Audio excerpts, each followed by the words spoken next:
You wake up on a pile of damp straw in a timber-walled room that somehow smells like garlic, wet wool, and moral decay. There's a faint draft coming through the thatched roof above you, which is a polite way of saying you're being softly kissed by the breeze of your neighbor's chimney smoke and whatever the pigs had for dinner last night. Someone's already yelling outside, probably arguing about a chicken or a goat, or maybe just expressing their general disdain for existing in 14th century England. You can't tell. Your ears are still ringing from last night's tavern performance, where someone played the hurdy-gurdy like it was a punishment and not an instrument. You sit up. Regretfully, your back cracks like poorly fired pottery, and you realize that your mattress has somehow gotten wetter during the night. There's no memory foam here. Just straw, burlap, and the unsettling warmth of small, crawling things you pretend aren't there. You brush some of them off, half-heartedly, because really, what's the point? They're already winning. Welcome to a day in the life of a common medieval spectator. Specifically, today is jousting day, which is good news. It's a chance to leave your hovel, shuffle into a crowd of fellow peasants, and pretend that your miserable existence is somehow validated by watching two armored strangers stab each other off horses. So before you get too comfortable in your itchy shirt that doubles as pajamas, formalwear, and a burial shroud, take a second to like the video and subscribe. Only if you genuinely enjoy what I do here. And drop a comment below telling me where you're tuning in from and what time it is for you. It's always strange and slightly magical to think of all of you drifting off across the globe, united by one shared fact: you're voluntarily listening to 2 hours of sarcastic historical misery. Now then, you pull on your hose, the medieval kind, not the garden kind. They're made of itchy wool, and they sag depressingly no matter how tightly you tie the laces. Your shoes are basically leather pancakes with a hole at the front, so your big toe can experience the fresh mud of the outdoors. You strap them on anyway, because this is your one outing this week that doesn't involve manure. Outside, it's already lively. A mixture of people and livestock are clogging the streets, which, to be clear, aren't paved. They're mostly packed earth, straw, and the collective offerings of various animals who are not even remotely house-trained. You make your way toward the tournament field, which you'll know you're getting close to by the increasing density of people, the smell of roasted meat that may or may not be pigeon, and the distant clang of someone practicing hitting something with something else.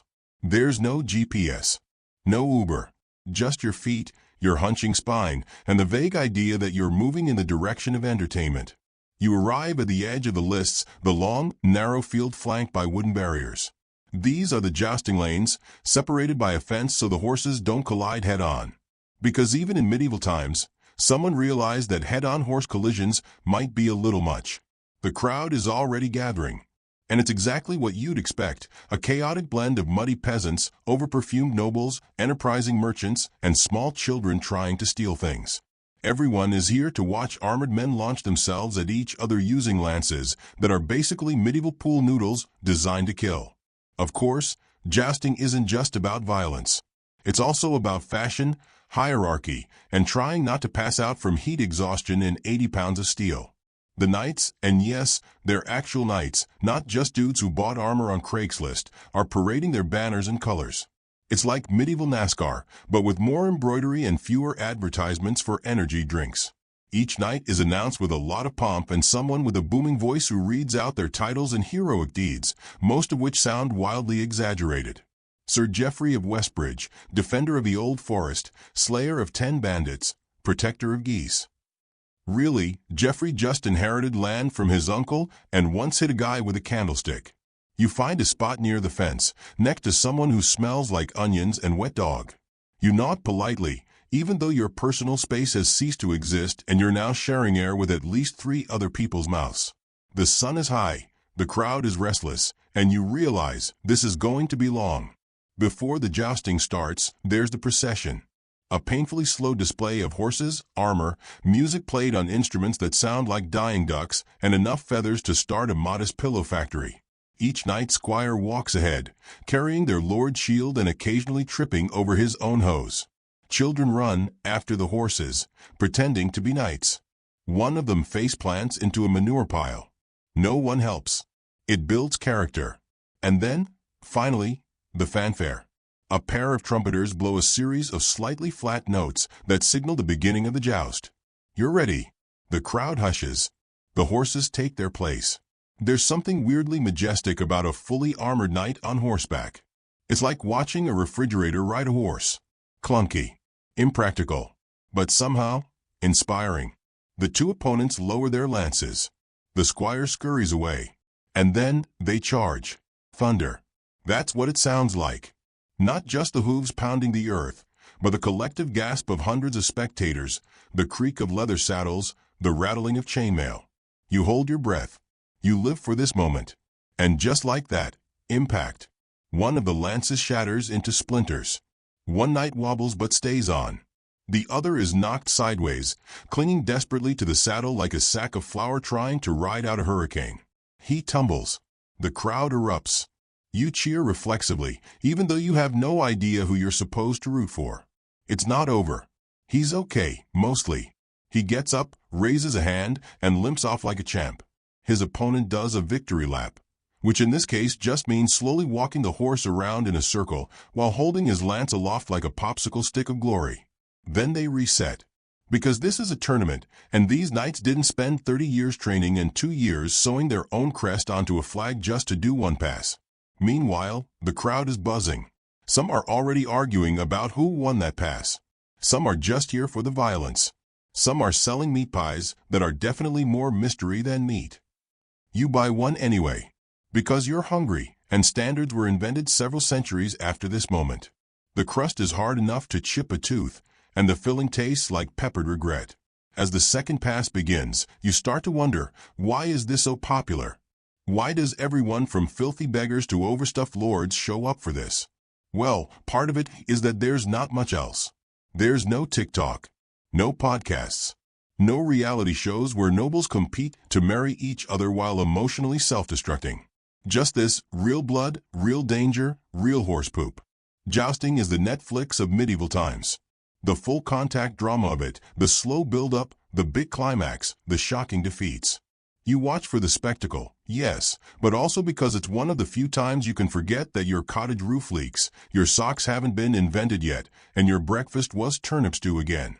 The next few passes go by in a blur of clashing metal, splintered wood, and the occasional unconscious knight being dragged off the field like a fallen log. At one point, a knight's helmet gets knocked completely off, revealing a very sweaty, very confused man who was probably rethinking his career choices at that exact moment. The crowd loves it.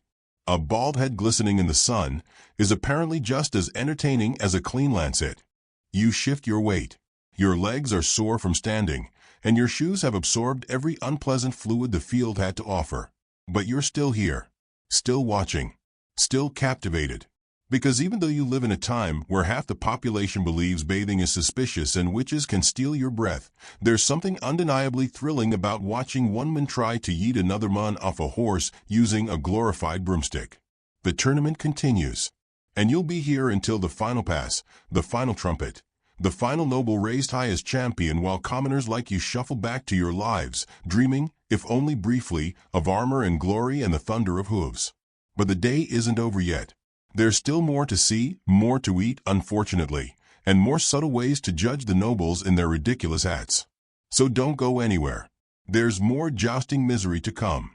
The sun is higher now, which is the universe's gentle way of saying, time to sweat from places you forgot existed. You've been standing for what feels like several lifetimes. Your lower back is staging a rebellion.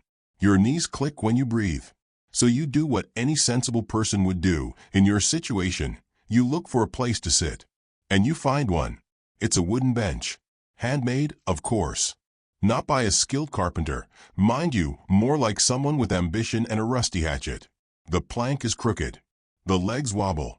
There's something sticky on one side that might be pitch, or blood, or jam. You don't ask. You sit.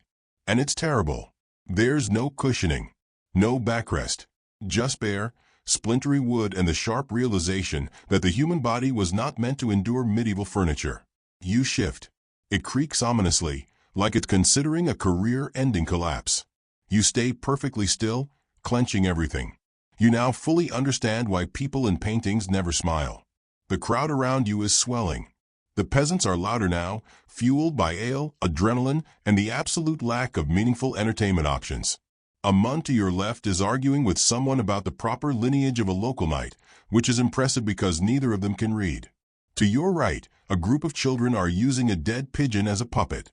One of them sneezes directly into the breeze. A noblewoman walks by, trailed by two servants and the unmistakable odor of rosewater, vanity, and pure condescension. Her gown is so heavy with embroidery and layered fabric that she's sweating like a boiled ham under a blanket. She's fanning herself dramatically, like she's trying to ward off not just heatstroke but the very concept of manual labor. Her seat, naturally, is elevated and shaded, draped in velvet and smugness. The noble enclosure, reserved for people whose ancestors stole land before it was cool. A trumpet sounds. Not gracefully. More like a goose being strangled by ambition. It's the signal that the next stage of the tournament is beginning, the melee. Ah yes, the melee. A chaotic, free-for-all brawl where multiple knights swing swords at each other until someone quits, dies, or gets too tired to lift their arms. Think of it as professional wrestling, except real, and the only script is don't die. You crane your neck to get a better view. There's a ring of space now, roped off and packed with spectators. The knights enter, one by one, all strutting like they invented chivalry. Their armor clinks with every step. It's not as shiny as you'd expect, more dense, rust, and the occasional mystery stain. Armor maintenance isn't easy when half your income goes to the church and the other half to feeding your warhorse. Speaking of horses, they're off to the side now. The melee is on foot. No need to endanger the real MVPs of this tournament. The horses have already done their job, looking majestic and not panicking during combat. The knights draw their weapons. Not real swords, usually. Something more like blunted long swords or heavy wooden clubs. Enough to knock someone silly but, ideally, not kill them outright. Still, accidents happen. Or, in medieval terms, God's will. The melee begins with exactly the level of coordination you'd expect from 10 exhausted men in helmets with limited visibility. Complete chaos. There's shouting, crashing, and a surprising amount of slipping. You'd think combatants trained from age 7 wouldn't fall down so much, but here we are. A knight in green charges straight into another's chest and promptly bounces off like a potato rolling off a plate. Another is spinning in a circle, wildly swinging his weapon like he's fighting invisible bees. The crowd loves it. To your left, a toothless mun is yelling betting odds like he's running a stock exchange, except instead of companies. He's offering rates on whether Sir Roderick will eat dirt before the next bell. You consider placing a bet, but remember you only have one coin and it's not even real currency. Just a button you found and pretended was money. Meanwhile, the melee intensifies. One knight goes down hard, clutching his leg. He's dragged off the field by two squires who look 12 and deeply traumatized. No one claps. This isn't theater, it's just Tuesday. A brief pause. The knights catch their breath, which involves leaning on swords, panting loudly, and muttering prayers. One takes off his helmet and dumps a full pint of sweat onto the ground. You feel oddly honored to witness such dedication to the aesthetic of medieval suffering. And then they're back at it. There's a brief moment of strategy. One knight tries to flank another. He succeeds in getting kicked in the groin. Medieval armor offers surprisingly little protection in that department, and the poor man folds like a tapestry. The audience groans in collective sympathy. That pain transcends time. You eat the rest of your meat pie. It's still warm, somehow. Possibly from the sun.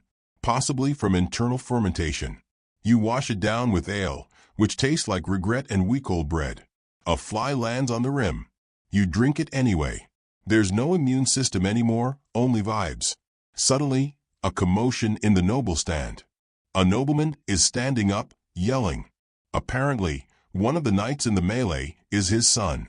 And his son is currently being tackled by 3 opponents in a kind of armored dogpile. The noble yells foul play, which is rich coming from someone whose family tree looks like a straight line. But the referee, yes, there's a kind of referee, usually a herald with a stick and an inflated sense of authority, waves it off. The melee continues. Eventually, it ends. Not with a grand finale, but with a collective collapse. The last 2 standing knights simply stare at each other, nod, and drop their weapons. It's less victory and more mutually agreed surrender. Everyone claps, slowly. Someone throws a chicken bone. The winners are announced. Titles are read. Prizes, usually symbolic tokens like ribbons or silver coins the size of communion wafers, are handed out by a bored-looking lady in a tower of braids. You cheer, because cheering is expected, and because your mouth still tastes like meat pie in denial. As the melee clears, the field is reset. The sun begins to lower. You realize, with creeping horror, that you've been here for 7 hours and your legs are starting to forget what circulation feels like. The bench has left an impression in your backside that may never go away.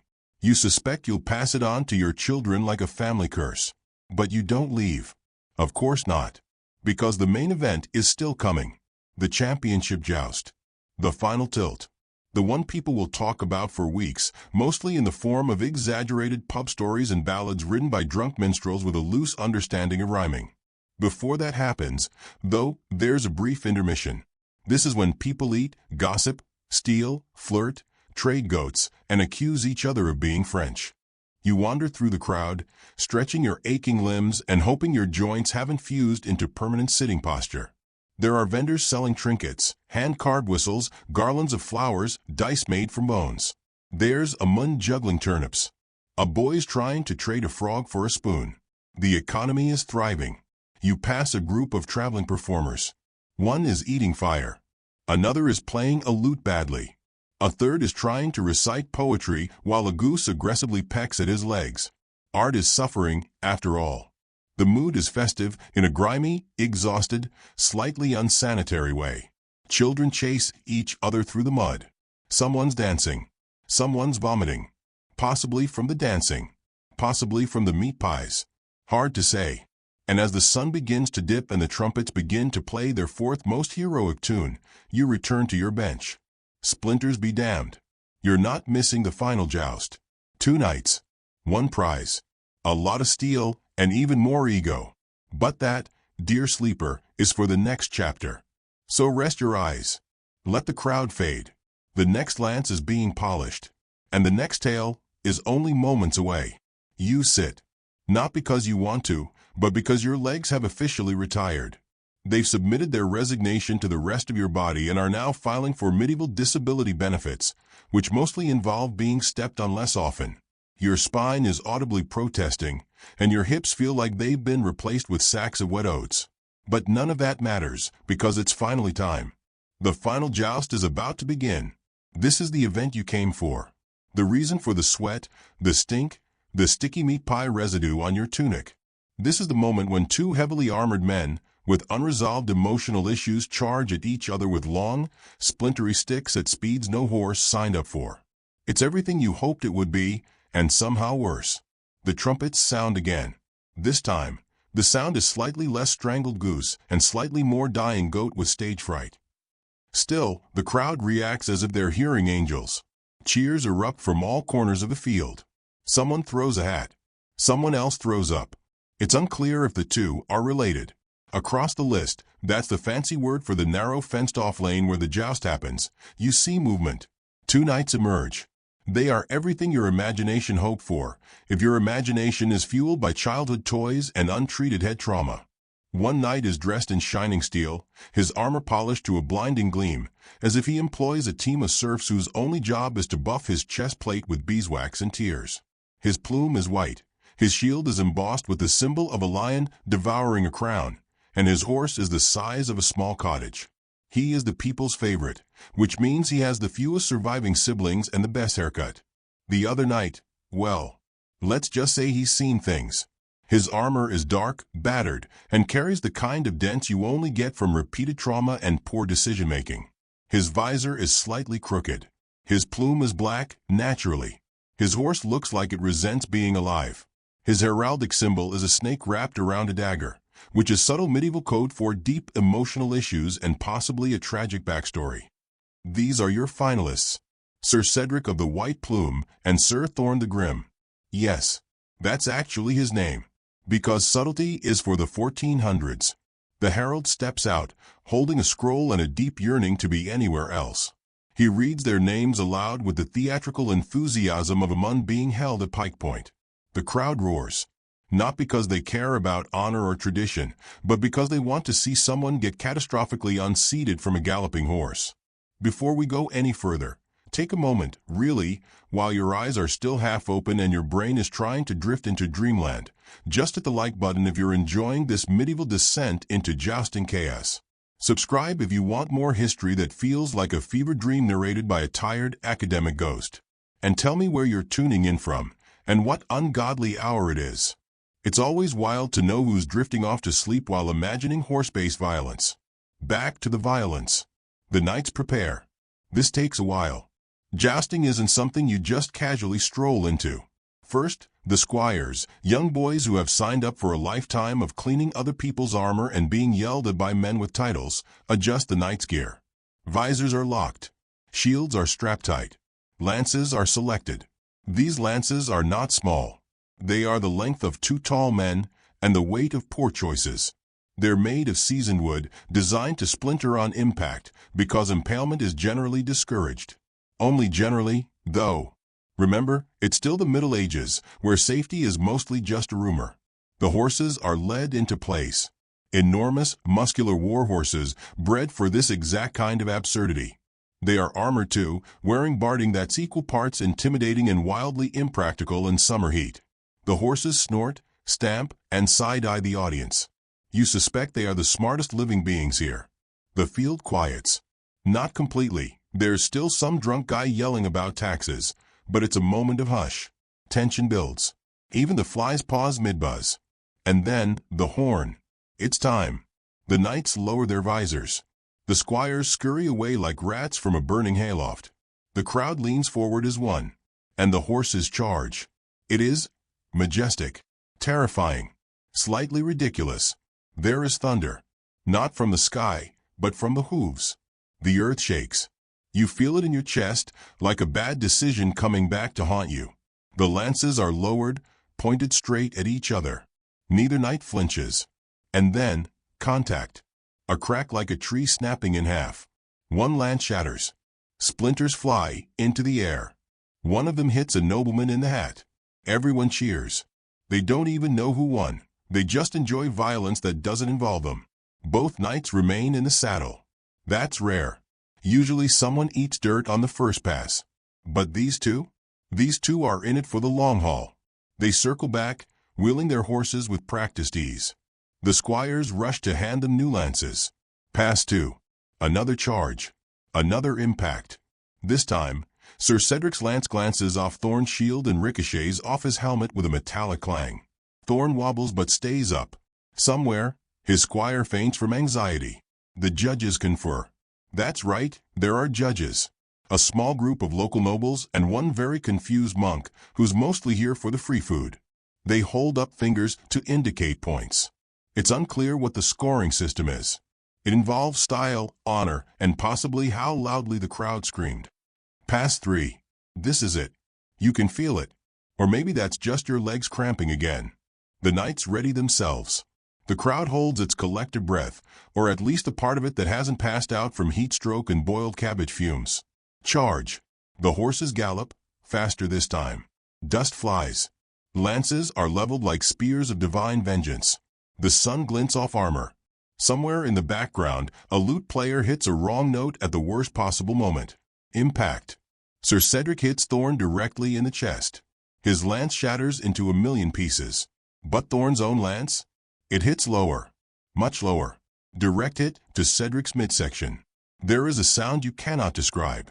It's halfway between a gasp and a wince. The kind of noise people make when someone gets hit exactly where there is no plate armor. Cedric flies backward off his horse like a sack of cabbages launched from a cart. He lands hard. His plume comes off. His pride follows. Silence. And then, an eruption. The crowd loses its mind. It's the perfect finale. Painful. Public. Possibly permanent. Thorn raises his shattered lance in victory, and his horse, as if trained in theater, rears slightly. The herald declares him the winner in a voice that says, "Please don't make me do this next year." Sir Cedric is being examined by a group of monks. They're not trained in medicine. They're just hoping to get a relic out of it if he dies. Thorn dismounts, removes his helmet, and for the first time, you see his face. He looks young, tired, possibly wondering if he left the fire going in his tent. He accepts the ceremonial ribbon, which means he'll be given a goat and a sack of coins by some local baron who smells like incense and inherited guilt. But the real prize? The eternal, slightly exaggerated stories that will be sung in taverns for decades to come. A juggler throws a handful of fruit into the air to celebrate. A chicken escapes someone's cloak and runs across the field. The sun dips lower. And just like that, the joust is over. The crowd begins to disperse. Slowly. Reluctantly. Like shoppers after a Black Friday brawl. You remain seated. Not out of reverence, but because you physically cannot move. You've molded into the bench like cheese forgotten in a boot. Your spine is filing a formal complaint. Your shoes are now entirely mud. You are 80% bruises and 20% barley. But still, it was worth it. Because now you can say you saw a real medieval joust. And more importantly, you survived it. Sort of. The sun is nearly gone now. The field is clearing. But don't get up yet. There's still more to this tournament than splintered lances and bruised egos. There's feasting. There's gossip. There's a bard somewhere preparing a wildly inaccurate song about what you just saw. So for now, close your eyes. Breathe. Ignore the sound of someone vomiting in the bushes. Let the night fall. You are still sitting. The joust has ended. The dust has settled. The splinters have been cleared. Sir Cedric is no longer unconscious, which is good news for him, though bad news for the chicken that's been trying to nest in his helmet. And you? Well, you've survived another portion of the medieval experience. Your joints ache like a church bell on market day. Your shirt smells like disappointment, and you're covered in a thin layer of dirt, sweat, and something you suspect is goose-related. But it's fine, because now it's time for the second most important event of the day. The feast. Yes, the feast. Where gluttony meets theater. Where medieval people gather to eat, drink, gossip, argue, fart, and maybe commit a small felony if the meat hits right. Where decorum takes a nap, and everyone pretends table manners are for the French. And lucky you, you have a ticket. Well, not a literal ticket. Those don't exist yet. But you bribed the right squire with half a sausage and a semi-sincere compliment, and now you're inside the great hall, sitting on a bench made from the bones of other benches. Before we dive into the food coma, take a second, I know you're sleepy, and poke that like button if this is the kind of bedtime story you never knew you needed. Subscribe if you're curious about what else people suffer through before modern plumbing. And let me know in the comments where you're listening from and what absurd hour it is for you. I get a weird joy knowing someone in Ohio is falling asleep to descriptions of 14th century table etiquette. Right then, you enter the Great Hall. And it is enormous. Well, not by modern standards, but by medieval ones. It's a Versailles of someone has money. High timbered ceilings, thick wooden beams, stone walls that drip with condensation and centuries of wine stains. Banners hang from the rafters, swaying slightly in the torchlit haze. Each one represents a noble family or someone who bribed a herald in the past century. There are long trestle tables covered in rough linens and mystery stains. Wooden platters are being carried in by servants moving with the speed of people who know they'll be screamed at if the gravy runs out. There is music, if you can call it that. A group of musicians in the corner are playing a combination of stringed instruments, flutes, and something that sounds like an angry duck in a wind tunnel. The tempo is erratic. The melody? Elusive. But it's festive, and that's what matters. One of the minstrels appears to be playing a goat bladder stretched over a stick. Another one might actually be asleep. You find a spot at one of the lower tables, not quite the lowest, thankfully. The peasants eat outside or behind the kitchens. You, a humble but suspiciously clean visitor, get to sit among the middle-ranking nobility and hangers-on. Merchants. Minor knights. People with names like Sir Alric of Mudford whose titles were acquired in bar bets. The first course arrives. You ready yourself for the finest delicacies 14th century England has to offer. And by that, we mean meat. Unidentifiable meat, probably overcooked, possibly squirrel. It arrives on a thick wooden board, still steaming, still twitching, emotionally, not literally, and seasoned with something that might be salt but could just be enthusiasm. Alongside it, bread. Hard bread. So hard, in fact, that it doubles as a weapon. This is known as trencher bread, not meant to be eaten so much as used as a makeshift plate. After soaking up meat juices, it will be thrown away, fed to dogs, or, if you're particularly unlucky, reused at tomorrow's breakfast. You reach for the bread anyway, because you are starving and your standards are now set somewhere below gas station food. Next, pottage. This is a thick stew made of whatever could be found, scraped, stolen, or vaguely identified as edible. Grains, onions, root vegetables, probably some cabbage that had been eyeing you suspiciously earlier in the day.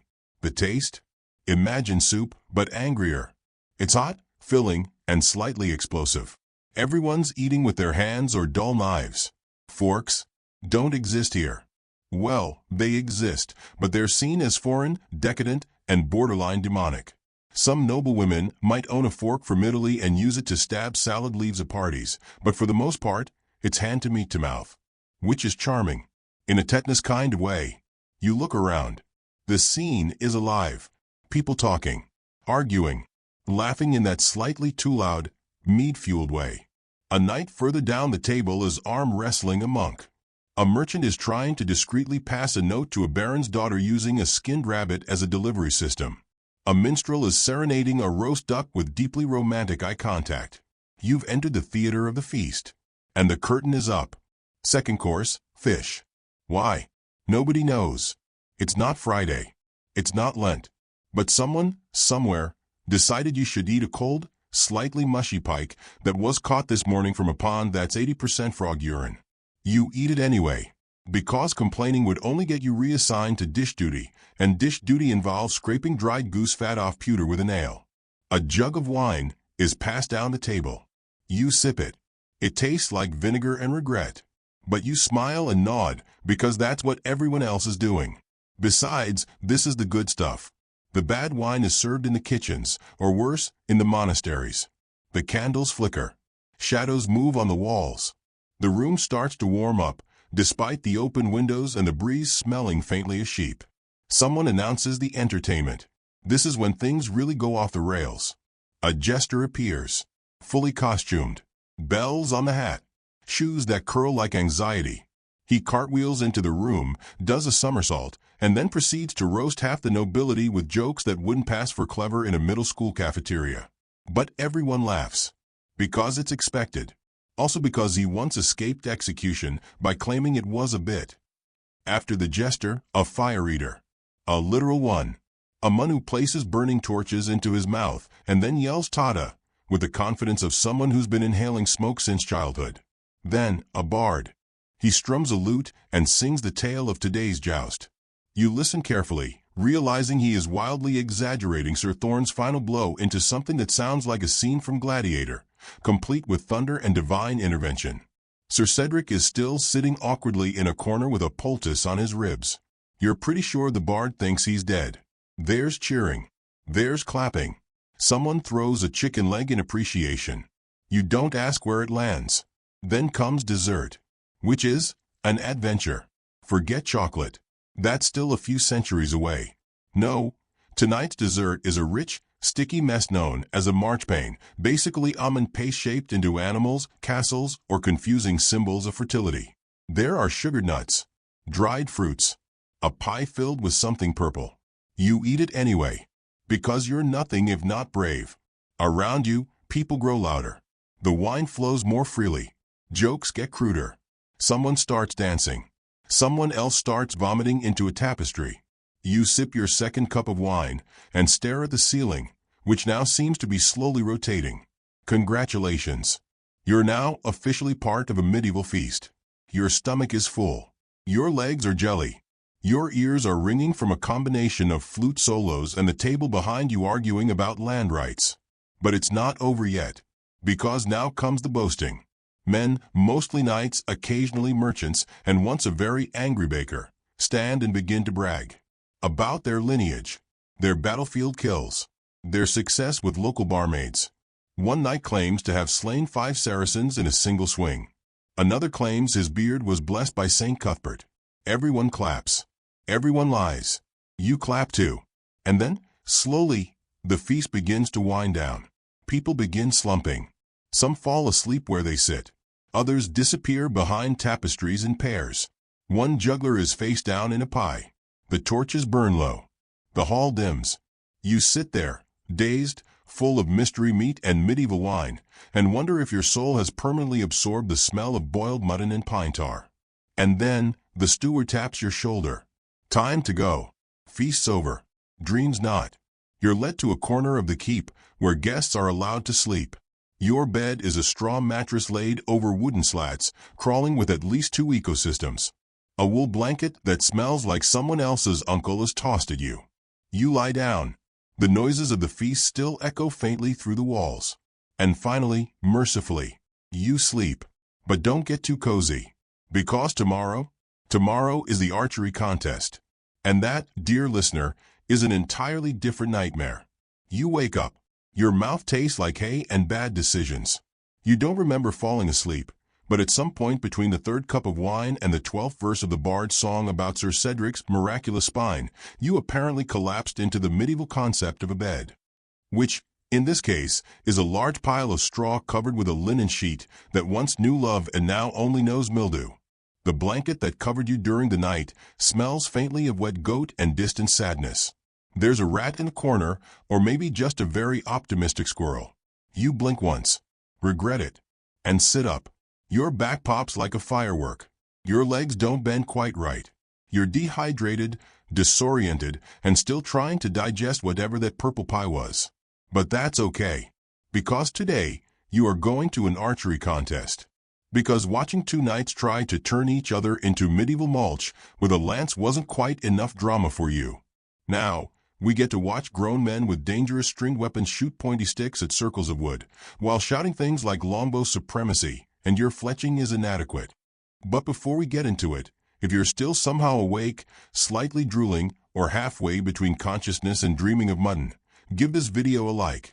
Subscribe if you enjoy hearing about people injuring themselves for entertainment before television was invented. And drop a comment to let me know what time it is where you are and how long it took you to fall asleep to this ramble about archery and accidental injuries. I'm always weirdly delighted when someone says 3:04 a.m. in Iceland. Now, archery, the sport of kings and peasants, and basically anyone with enough free time and a working shoulder. It's mid-morning, which in medieval time is a while after the rooster screamed at you. The sun is climbing. The dew has dried. Your boots are still damp, but that's just a fact of life now.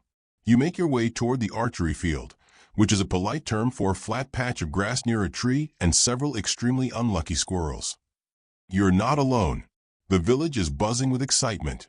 Archery day is one of the few times peasants, yeomen, knights, and overconfident children all gather in the same place to throw sharpened sticks at innocent pieces of wood.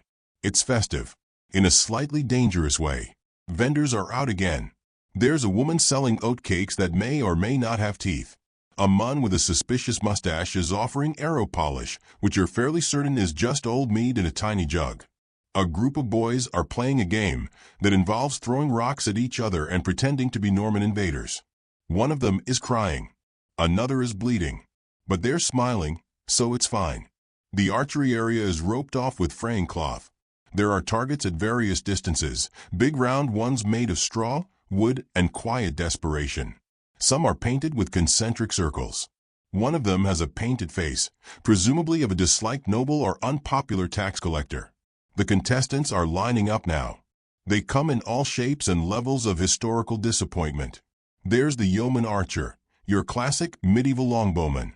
Poor, proud, wearing a cap that looks like he fought it for dominance.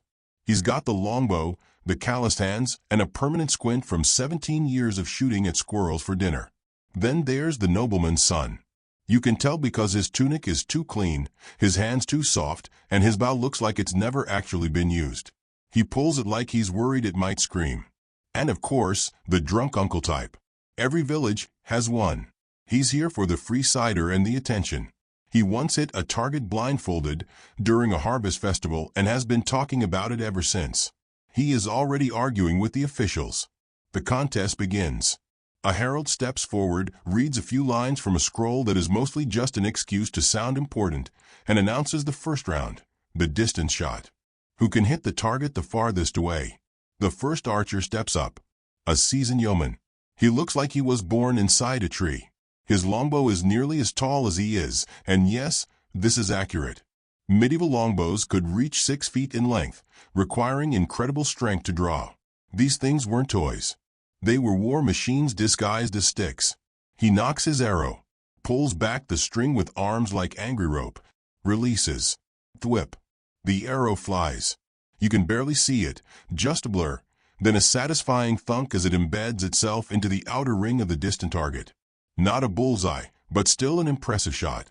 There is polite clapping, some mild nodding. A pig grunts approvingly. Next, the nobleman's son. He steps up, winks at a nearby milkmaid, and draws the bow like it personally offended him. The arrow dribbles out of the bow like a tired stick and hits the ground 10 feet short. Everyone pretends not to laugh, except the jester. The jester is already miming the arrow's sad journey into the dirt while humming a funeral dirge. And then comes your favorite part, the speed round. A time challenge. Each archer has 60 seconds to shoot as many arrows as possible into the target without hitting a spectator, a judge, or themselves. This is pure chaos. The yeoman goes first. It's like watching a sewing machine made of elbows. He looses 10 arrows in under a minute. Most of them hit. One hits the painted-faced target directly in the eye. People cheer. Somewhere, a tax collector sneezes. Next up, drunk uncle. He's swaying slightly. Hiccups once. Looses his first arrow backward, almost hitting the pie vendor. The second shot somehow hits the side of the target. The third hits the target of the other contestant's lane. But the crowd loves it. He bows deeply. Falls over. Stands again. Then, trick shots. Because yes, medieval people also liked a little flair. This part of the contest is less about warfare and more about showing off. Shooting through rings. Splitting a stick. Hitting apples. One archer places an apple on his assistant's head and shoots it off, to thunderous applause. You, meanwhile, are wondering how many assistants were lost during the practice for this move. The air smells like grass, sweat, and slightly burnt straw. The sun is high. You're sweating through your tunic, and the wooden bench you sat on for the last hour is now fused to your spine. But you stay. Because deep down, this is exactly the kind of nonsense you signed up for. Also because the tavern doesn't open again until dusk. You notice a pattern. Archery isn't just about aim. It's about identity. The longbow, especially in England, is sacred. A symbol of the common man's power. The medieval equivalent of someone saying, "I don't need armor.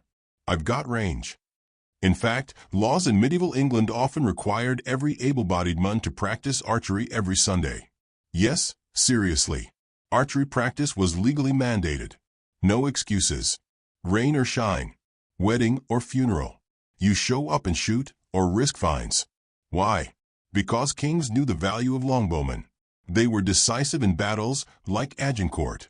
A skilled archer could launch an arrow over 200 yards, and trained archers could shoot 10 to 12 arrows per minute. That's faster than some modern texting. But this isn't a war. It's a village contest.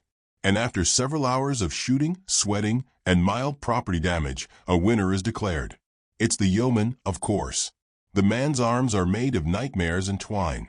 He lifts his longbow in victory while the crowd claps, drinks, and debates whether or not he's partry. The nobleman's son claps too, while slowly trying to disappear behind a decorative shrub. You stretch. Your legs have forgotten how to bend. Your stomach is growling again. You've got arrow fletchings stuck to your sleeve and a sunburn on your nose that will soon start to peel like a medieval onion. But you're content. You saw the best and worst of medieval archery. You learned that arrows are fast, longbows are terrifying, and no matter what century you're in, someone always thinks they're better than they actually are. And as the field empties, as the competitors head off to drink, boast, or fall into ponds, you begin to wonder what's next on the agenda. It might be falconry. It might be a bear baiting exhibition. Or, if the rumors are true, the village's annual running of the geese, which is exactly as horrifying as it sounds. But for now, you wander back toward the castle. Back through the muddy paths, the sound of lute music, and the vague smell of pickled turnips. Back to your straw mattress, your whispering rat roommate, and the warm embrace of historical sleep. Because you've earned it. You witnessed arrows fly, egos deflate, and one man try to use a pigeon as a projectile. You're ready to close your eyes, breathe deeply, and dream of longbows. You wake up to the sound of flapping wings. Dot in a poetic, nature-embracing kind of way. No. This is less gentle cooing of doves at sunrise, and more something feathery just dive-bombed your haystack pillow at 40 miles an hour. You sit up abruptly, scattering straw and regret into the air. Your joints creak. Your back feels like it slept on a stone slab, which it basically did, just with some old laundry on top. You blink at the sun. It's later than you thought. The light has that annoying brightness of late morning, the one that makes your eyelids beg for curtains. There are no curtains. Just a rough wool tunic stuck to your chest with the adhesive properties of medieval sweat. And somewhere nearby, a handler is shouting, "Hawk off." Hawk off, like that's supposed to be calming. Yes, today is falconry day. Because you had your fill of watching armored men collide on horses and peasants misfire arrows into decorative turnips. Now it's time for something a little more elegant. Birds. Fancy birds. With tiny hats, sometimes. But before we throw ourselves talon first into the world of falconry, now's a good time to do the thing where I gently plead with you, in my soft, possibly too calm voice, to like this video, subscribe if your soul enjoys my rambling, and drop a comment with your local time and location. I love watching the chaos clock of global insomniacs roll by. 2:41 a.m. in Saskatchewan always hits different. All right, falcons. Here's the basic pitch. You take a small to medium-sized bird of prey. You strap a leather hood over its eyes so it doesn't immediately attack someone. You train it, slowly, with dead rodents and trauma, to fly off your arm, kill something cute, and then bring it back instead of keeping it. That's falconry. It's glorified bird theft with a lot of velvet. You pull on your boots, which are still damp from yesterday's dew and shame, and head toward the castle's outer grounds. Falconry displays are typically held in the more open areas, which is medieval for a big patch of grass where no one has recently been executed. The crowd is smaller than the joust or archery. It's a more refined affair. Less yelling, fewer bleeding peasants, more noble women whispering about Cousin Eleanor's deeply unfortunate forehead. You find a spot near the front, close enough to smell the falcons, which, for the record, smell like a combination of barn, old leather, and judgment. At the center of the field stands the falconer. He is exactly what you'd expect, weathered face, permanent squint, arms like gnarled oak branches. He's dressed in faded green and brown, part camouflage, part fashion crime. On one arm, balanced with the ease of years of mild peril, sits a peregrine falcon. Hooded. Silent. A little murder machine with feathers. Falconers were respected in the Middle Ages, though not always in a glamorous way. You needed immense patience, endless training, and the willingness to handle mice carcasses with your bare hands. They were like bird therapists, but with more bleeding. The falconer speaks in a low, reverent tone, explaining the art of the hunt. You hear words like jesses, which are the leather straps tied to the bird's legs. Lure, the bait on a string used to train the falcon. And mew, which is not a cat sound, but the place where the birds are housed when they're not practicing winged homicide. He removes the bird's hood. The falcon blinks. Twice. Slowly. Like it's calculating who to maim first. You? Probably. The falconer lifts his arm, gives a whistle, and the bird launches into the air with a flump that echoes deep into your nervous system. Everyone tilts their heads upward like mesmerized fish. The bird circles once. Twice. Then, dive. Straight down. Like gravity got bored and invented spite. It swoops at the lure, a leather-wrapped piece of meat being swung in lazy circles. The bird hits it with terrifying precision, snatches it midair, and glides off like it just clocked out of a shift at Murder Depot. The crowd gasps. Applauds politely. Nobles nod approvingly like they're personally responsible. You're still reeling from how fast it happened. Let's pause for a moment to appreciate the sheer absurdity of medieval falconry. It was an entire status symbol, like owning a yacht, or 5 Labradors with names like Viscount Wellington. Every bird had a strict class association. Falcons, hawks, eagles, all neatly categorized by social rank. Peasants couldn't own falcons. That was for the nobility. If you were a serf and you so much as looked at a gerfalcon wrong, you'd probably owe 6 chickens and a day in the stocks. A king might own a golden eagle. A knight might own a peregrine. A lady might own a merlin, a tiny, screaming falcon that fit perfectly on a velvet-gloved hand. Even monks had birds. Because yes, when you vowed a life of poverty and prayer, clearly the one thing missing is a high-maintenance murder pigeon. Back in the field, the falconer is introducing a hawk. This one is a Harris's hawk, a modern favorite, but in the medieval era, they'd likely be showcasing something like a goshawk. It looks slightly less elegant, more judgmental, like it's late for a meeting, but will ruin your reputation anyway. The hawk takes off. This one's trained for vertical maneuvering, chasing after fake prey in trees and scrub. It goes well until a small child in the crowd screams. The hawk, misinterpreting this as a signal for chaos, veers toward the audience. Everyone ducks. Someone drops a meat pie. A noblewoman faints dramatically, possibly out of habit. The falconer whistles sharply. The hawk returns, slowly, sulkily, and is rewarded with a scrap of meat and what appears to be a stern lecture in whisper form. You try not to think about how much one of these birds cost. Spoiler, it's a lot. In the Middle Ages, a fully trained falcon was so valuable that it was often used as collateral in treaties, ransoms, and royal gifts. You could trade a good falcon for a small estate, a marriage alliance, or forgiveness for several crimes of mild heresy. That's right. You could literally get away with breaking the law if you gave someone a really nice bird. As the show continues, a group of apprentices brings out a group of younger birds, less experienced, more prone to wandering off mid-flight and starting an illegal nest in someone's chimney. You witness one falcon fly off and refuse to return. The falconer shrugs. "She'll be back," he says. You don't believe him. Eventually, the demonstration ends. The falconers bow. The birds, reluctantly, are rehooted, cooing in disapproval. The audience trickles away, back toward the market stalls and wine barrels and whatever form of entertainment is next on the village calendar.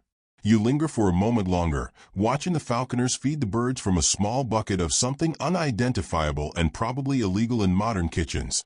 One bird, a white gerfalcon, large and stunning, locks eyes with you. It blinks. You blink back. There is an understanding. If it ever gets loose, it's coming for you first. You begin your slow walk back to the village square. The wind has picked up slightly. Your tunic flaps around your knees. You're trying not to think about the fact that you've now spent several days at a medieval festival with zero modern hygiene and no known soap in a 6-mile radius. You're starting to feel like a ham left out in the sun. But you're not done yet. There's still the market to explore, the superstition tent to visit, the miracle priest to avoid, and, rumor has it, a scheduled puppet execution at sundown. You sigh, smile, because this is what you came for. The strange, the absurd, the mildly terrifying. Also, the napping. You head toward your sleeping corner of the stables, ready to rest your eyes and dream of falcons, regal, terrifying falcons, and hope that none of them are waiting outside your door when you wake up. Sleep tight, and maybe wear a helmet. You wake up to shouting. At first, you think maybe a knight has spontaneously combusted again. But no, this isn't battle yelling. This is the rich, nasal wail of commerce. Onions, 4 for a groat. Eels, still wriggling. Cheap knives, cheaper lies. You pry your face from a particularly unyielding patch of straw and realize it's market day. Again. Or still. Time has lost meaning. Medieval towns didn't exactly run on schedules. If enough people were yelling in the square and livestock were fleeing in several directions, it meant something was happening. Could be market day. Could be a heretic trial. Could be both. But based on the smell, definitely the market. You trudge toward the noise with the gait of someone already regretting every decision that led them here. Your feet hurt. Your tunic is now permanently shaped like your sleeping position. And your hair has taken on the texture of sheep's wool soaked in ale. As you enter the village square, the scent hits you first. Imagine someone made soup out of wet hay, old garlic, and disappointment. Then imagine they added some fish. Then forgot it for 3 days in the sun. That's the vibe. The medieval market is the internet of its time. It's where you buy things, sell things, hear conspiracy theories, get insulted, possibly contract a disease, and accidentally see someone's bare ankle. It's chaos, but it's functional chaos. Sort of. You wander in. First, you pass the vegetable stalls. Though calling some of these vegetables is a stretch. There are onions, shriveled, honest, judgmental. Turnips. So many turnips. It's unclear if anyone actually likes them, but they keep appearing like unpaid taxes. Beans. Hard enough to chip teeth. Sold by a woman who definitely has seen war and will not haggle with the likes of you. A small child offers you a carrot. It looks like a finger. You decline. Then come the butchers. This section of the market is less food and more emotional damage. Piles of meat sit unrefrigerated, casually attracting flies the size of hummingbirds. A pig's head stares at you from a hook, its expression one of resigned disappointment. You hear the butcher shout, "Fresh mutton. Still bleeding," like that's supposed to be comforting. He's elbow deep in something you choose not to identify. Next stall over, a man is selling live geese. You instantly recognize them as your archery day nemesis. They recognize you too. There is tension. You do not make eye contact. There's a fishmonger further down, standing proudly next to barrels of what appear to be fermented aquatic crimes. He gestures to a pile of eels, alive, squirming, possibly cursed. "Perfect for stews or revenge," he says with a toothless grin. You keep moving. Eventually, you reach the luxury goods. This term is used very loosely. One stall sells cloth dyed in violently suspicious shades of green and purple. The merchant insists it's royal dye. Your eyes insist it's fungus. You are both right. Another man peddles miracle cures, bottles of suspicious brown liquid labeled snake oil, saint's blood, or elixir of clarity. You watch as he hands a bottle to an old woman who immediately downs it and says, "Tastes like goat piss." He replies, "That means it's working." You do not buy any elixirs. You do, however, spot a stand selling shoes. They're not great. Most are simple leather turn shoes, flat as pancakes, offering zero arch support and even less dignity. Some have pointed toes that could double as weapons. You ask how much. "4 silver, the cobbler says. You check your pouch. You have a single copper coin, a damp feather, and a pebble you thought looked like a knight. He stares at you. You back away. Next up, spices. This is the one part of the market that feels almost magical. Jars of crushed herbs, bowls of saffron, turmeric, cinnamon, rare and expensive, and mostly sold to nobles who like their barley mush slightly less awful. You take a deep breath. Your nose thanks you. Then someone sneezes directly on the cumin. You keep walking. At one corner of the square, a man performs tricks with a trained monkey. The monkey is wearing a vest. It steals someone's bread, slaps a merchant, and vanishes into the crowd like a medieval Batman. The crowd applauds. You realize this monkey might be the most competent member of society. Further along, there's the blacksmith stall. Weapons, horseshoes, pots, decorative things shaped like dragons for no reason. The blacksmith is enormous and angry-looking, his hands like anvils, his beard hiding what might be a smaller blacksmith. You admire a small dagger. He growls, "Touch it and bleed." You nod respectfully and walk away. In another corner, a man is loudly offering authentic relics of the saints.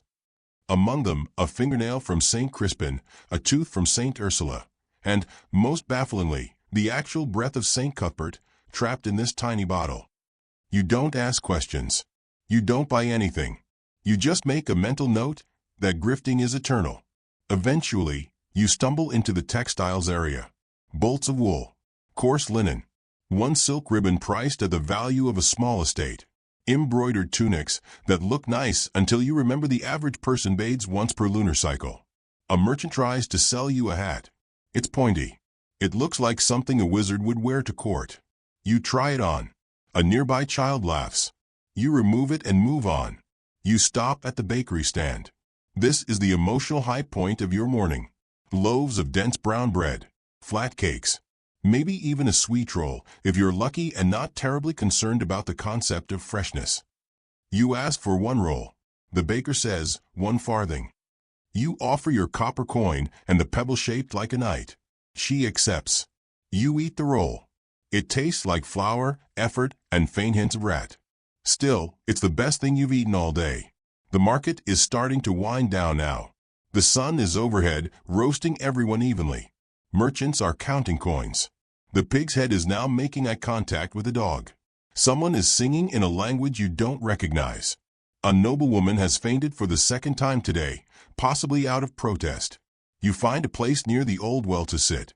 You take off your shoes, your terrible, barely there medieval shoes, and inspect the damage. Your feet look like they've been dragged across a battlefield made of cheese graters. Your toenails have unionized. You consider burning the shoes entirely and starting over. A nearby merchant is packing up. He offers you one final item, a small wooden carving of a knight on horseback jousting a dragon. You ask the price. He says, 3 pence. You offer him the damp feather and a compliment about his eyebrows. He accepts. You now own a tiny, heroic knight. You sit there, exhausted and sun-stunned, clutching your bread and your useless trinket, and realize something. You've survived a full morning in a medieval market. You've seen things you'll never forget. You've smelled things you'll never recover from. You've eaten bread that will live forever in your colon. And most importantly, you still have at least 25% of your money, which is better than most.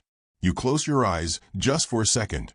Around you, the square hums gently with the sound of retreating carts, distant lute music, and the soft squelch of someone stepping in pig muck. You exhale. You don't fall asleep, not quite, but your brain slips sideways into that half-dreaming state where you're not sure if the bread was real or just a carb-based hallucination. And just as your head nods, a goat screams. Somewhere. You don't know why. You don't ask. You just lie back down on the stone well, let the sun bake away your dignity, and wait for whatever cursed entertainment is next. Probably the puppet execution. Because this is medieval life. And things can always get weirder. You sit up. Your spine audibly complains. Your feet have entered a legally distinct state of rebellion. Somewhere, your stomach is trying to decide whether that sweet roll was a gift or a curse. But there's excitement in the air. Not joy, per se. Not something as optimistic as fun. But curiosity. That low-level, medieval buzz that means something's about to happen, and nobody's sure if it's going to end in laughter, applause, or an impromptu inquisition. It's evening in the village. The sun is beginning its descent, casting everything in that perfect golden hour glow that hides the filth and makes even goat droppings look almost poetic. And people are gathering. Not for another joust, thankfully. You've seen enough armor for 1 week. No, this crowd is drifting toward the town square, which has been cleared of vendors, livestock, and a suspicious puddle of fish water. There's a platform, a stage of sorts, made from creaky wood, unevenly hammered together, decorated with the kind of cloth that screams we killed a dozen beetles to make this die. This is where the magic happens. And by magic, we of course mean the theater. That's right. You're about to witness a medieval play. A dramatic, badly acted, morally aggressive spectacle, where all the characters are either saints, devils, or people who deserve to be hit with sticks. The medieval version of Netflix. The crowd is a wild mix. Peasants in scratchy wool, merchants still counting their coin, a local priest already frowning in advance, children with sticky hands and large opinions, and a drunk man who may or may not be part of the cast. A mun with a bell announces the performance. You understand only half of his words, partly because he's missing most of his teeth, and partly because he's very, very drunk. But you catch the gist. Tonight's play, The Martyrdom of Saint Wigbert and the Accidental Goat. A classic. You sit down on a bench that hasn't been cleaned since the Normans invaded. The play begins. Act 1, A Village in Sin. Actors, 2 men and a child in a fake beard, bumble around stage muttering about ale, adultery, and doing commerce on holy days. It's not subtle. Every vice is exaggerated. Every character speaks like they're trying to reach an audience in France. One man dramatically chokes on a turnip to symbolize greed. Another gets slapped with a cabbage for heresy. The audience loves it. Act 2, Enter Saint Wigbert. A humble mun. A holy mun. A mun played by a woman with a fake mustache and the posture of a traumatized duck. She stands in the center of the stage, arms raised, and proclaims something very saintly. You can't make out the words, but based on the audience's reaction, it involves turning barley into salvation and yelling at the sinful villagers until they either cry or convert. The children boo. The priest nods solemnly. Act 3, The Goat. Yes, there's a real goat. It enters stage left. It was not in the original script. It belongs to no one. It simply exists. The actors roll with it. Saint Wigbert declares, "Behold, a beast of temptation." The goat screams. Someone throws a radish. The audience is now fully engaged. Eventually, Saint Wigbert is martyred. There's a pillow under the tunic. A wooden sword is used. The death takes approximately 6 minutes, 2 monologues, and a sneeze. The crowd applauds. A small child cries. The goat eats the cabbage of heresy. You clap politely, unsure if you're clapping for the performance or the sheer survival of all involved. But wait. The show isn't over. Because now it's time for the puppets. Yes, puppets. You shift uneasily as a smaller stage is dragged out, a crude wooden box with painted curtains and puppets that look like they were carved by someone going through a personal crisis. The show begins. A puppet devil appears, red, horned, deeply unhinged. He twirls a stick, laughs maniacally, and shouts in a falsetto voice about stealing souls and causing digestive issues. He is the highlight of the evening. Then comes Punch. Yes, that Punch. As in Punch and Judy. The proto-version. The ancestor of all puppet-based domestic drama. Punch is a tiny man with a giant nose and no impulse control. He argues with his wife, hits everyone with a stick, and occasionally throws other puppets offstage while laughing like a cursed flute. The children are screaming with delight. The adults are also screaming, but less delightfully. You watch as Puppet Punch argues with a bishop puppet, steals a sausage, punches a devil, and is then dragged off by the personification of death, portrayed here as a sock with a skull painted on it. It is theater. It is art. It is deeply unsettling. As the puppeteer bows, you realize something incredible. There was no intermission. Not once did anyone stop to ask if the plot made sense. If the moral landed. If Punch maybe needed therapy. Nope. Just pure, chaotic, sleep-deprived energy from start to finish. You glance around. The priest is clapping. The goat has claimed a bench. The children are reenacting the death scene with a level of glee that borders on alarming. You rise, stretch, and shake the splinters out of your tunic. Surely, that's enough entertainment for one evening. Right? Wrong. Because now it's time for music. A man with a lute steps up. He plucks a few notes that sound like someone crying into a bucket of wine. Another joins with a recorder, the world's most nasal instrument. A third has what may be a rebec or possibly a torture cat strung with twine. They begin to play. It's a love song. About a maiden and a knight and a betrayal involving a trout. You try to follow the lyrics, but the music keeps slipping into minor key existentialism. At one point, the lute player starts crying. You feel a deep connection to the chaos. A local woman begins to sing. Her voice is strong, clear, and haunting. The lyrics are in Middle English, but the sentiment cuts through. Love is fleeting. Bread is expensive. Death is always just around the corner. It's a bop. Some of the crowd dances. Not well. Not in rhythm. But with the full-body joy of people who have survived lice, famine, and this morning's eel situation.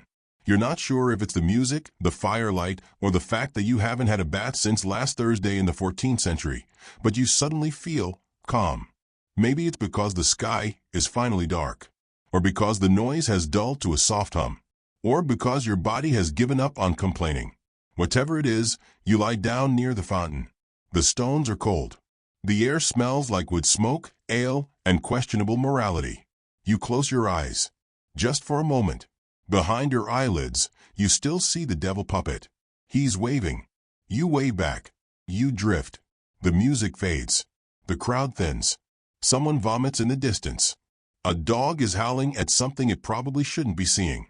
But you're warm. You're oddly entertained. You're no longer hungry.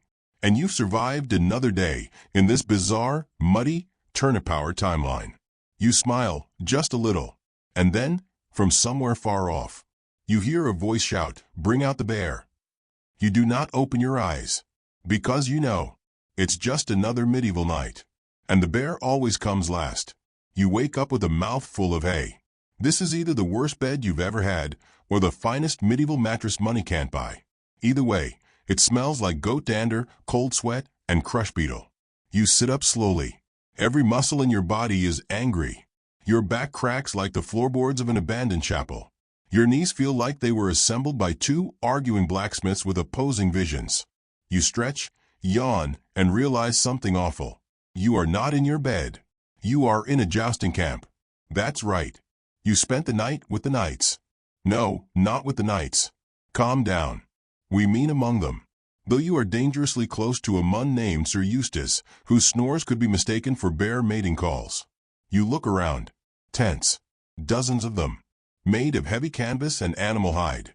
Some are elaborate, decorated with family crests, silk pennants, and passive-aggressive embroidery that says things like glory or death, no pressure. Others are simple, almost sad, their stakes held down with rocks and hope.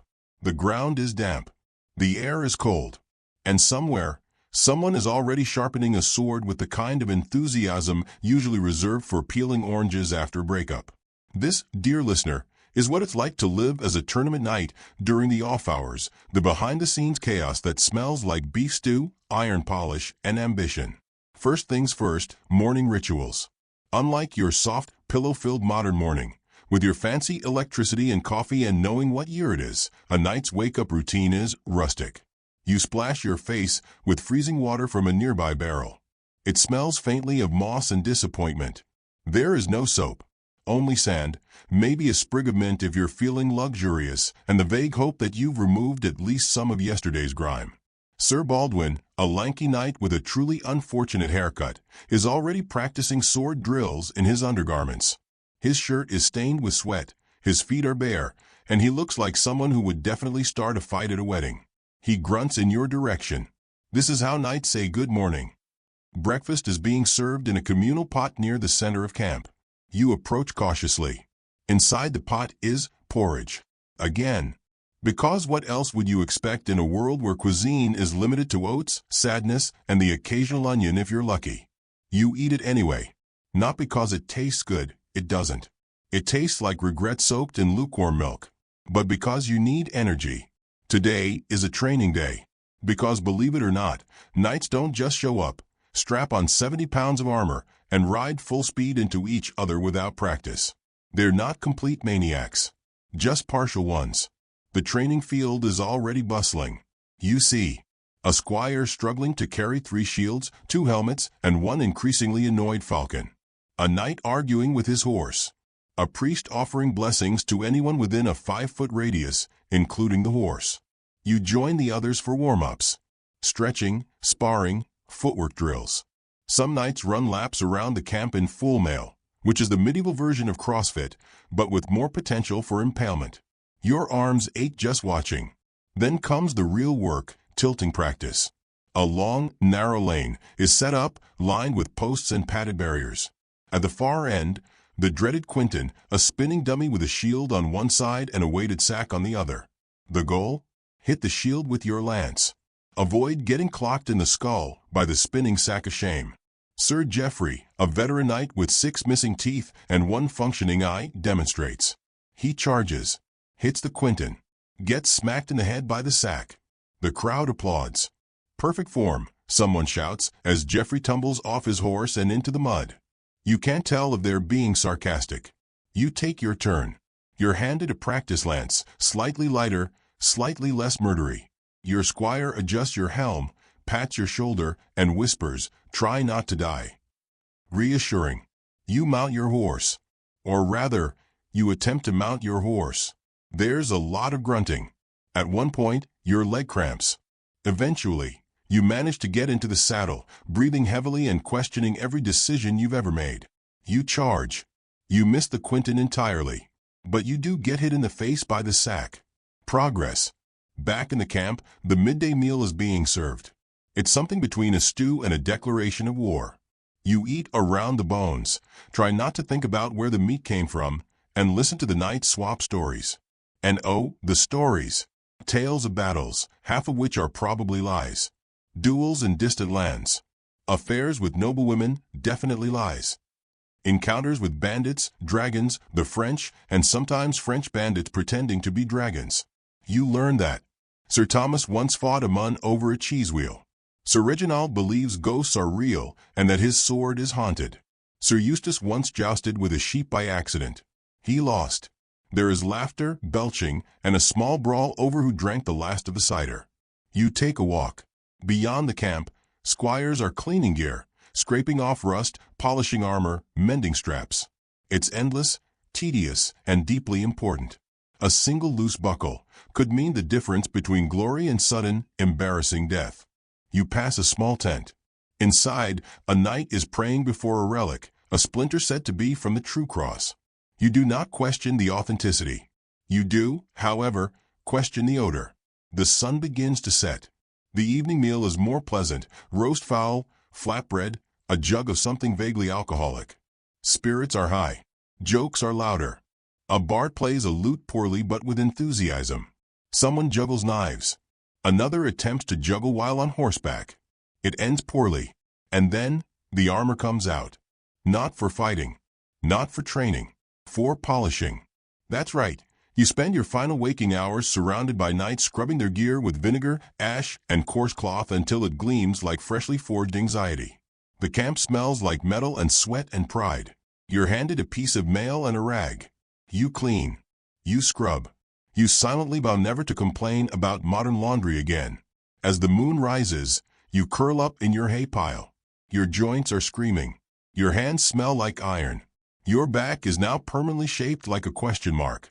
But as the camp settles into snores and muttered prayers, you feel a strange sort of peace. Because today, you lived like a knight. Not the glorified version from the tapestries, but the real one. The version with porridge, foot blisters, and a sack to the face. And honestly, that's pretty noble. You awake to the sound of bells. Not church bells. Not cowbells. But tiny, overly enthusiastic handbells being shaken by a very determined boy wearing tights and a hat shaped like a duck. He's announcing the start of the tournament feast, the social climax of the joust.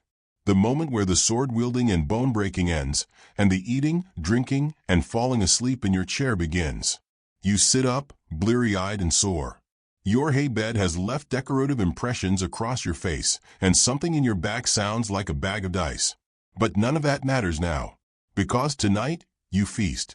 You brush off your tunic, rub a questionable stain off your sleeve, best not to investigate, and shuffle toward the great hall, or at least the tent pretending to be one. It's massive, held up by wooden beams and hope. Inside, torches flicker along the walls, making everything smell like hot wax and old ambition. Banners hang from every available surface: lions, eagles, fleur-de-lis, angry ducks. The scent of roasting meat hits you like a soft, greasy wall. It's not subtle. It's not refined. It's medieval luxury. You find your seat. It's a bench, obviously.